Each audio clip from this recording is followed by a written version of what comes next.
Hey, this is Mark from Periphery, and I got some tour tips for you. Tip number one, don't party too hard. Pace yourself. I see a lot of bands who, the first couple days of tour, or first week, first 2 weeks, they're just going hard at it, and by week 3, they all hate each other, and they all want to go home, and their performance is hindered by it. So I've made the mistake too. Just pace yourself. Tip 2, eat healthy. That's another thing you see that brings a lot of people against each other. Is when you eat shitty, your mood decreases, and then the overall morale of the group is suffering. So yeah, I would say definitely make the right choice in terms of what you eat. Just because you stop at a McDonald's at 4 in the morning doesn't mean you got to always partake in the fast food binge. But yeah, eat healthy. Next tip. Shower. Do what you can to shower, because a lot of bands, I think they try to get through, for different reasons, whether it's budget related or whether it's just like, I want to go ahead and get to the next show, or I don't have time to shower because I want to party. Keep clean. I've been sick on tour a couple times, and there's nothing worse than being sick on tour. It drags down everything. And also, it goes back to the morale thing. It's like, if you're dirty and you're getting sick, you're going to hate everybody around you. So that's a big one.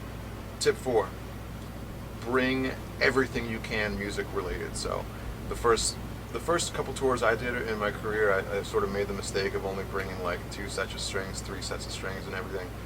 It's you run through stuff pretty quickly, and this is our headlining tour, so we're playing 75-minute sets every night, and I don't think anybody made that mistake this time. We all brought like a dozen straps and dozens of strings and picks and all that stuff, and you'd be surprised how quickly you can burn through stuff like that. And like I was saying earlier, we have 3 guitarists in our band, so a lot of us need to play different kinds of guitars. We have 6 strings, 7 strings, 8 strings on this tour, so it's a lot to maintain, so to speak. So yeah. Tip 5, know your personnel, and by that I mean your crew and who you take out on the road. We've made the mistake, and I won't mention names, but of bringing people on tour before who weren't, I guess, trustworthy. And keep in mind, this is where you live for 6 weeks. This is a 6-week-long tour, and your stuff is around. Your passport's laying around, your wallet's gonna be laying around. You need to have a good grasp on who's around you, so you can guard your stuff. And also, you're living with these people. Like, I sleep 2 feet away from the next dude over there, and if he's not someone who I can fully trust, you got to be careful with it. So do your background checks, know your personnel before you actually go out and set out on a tour.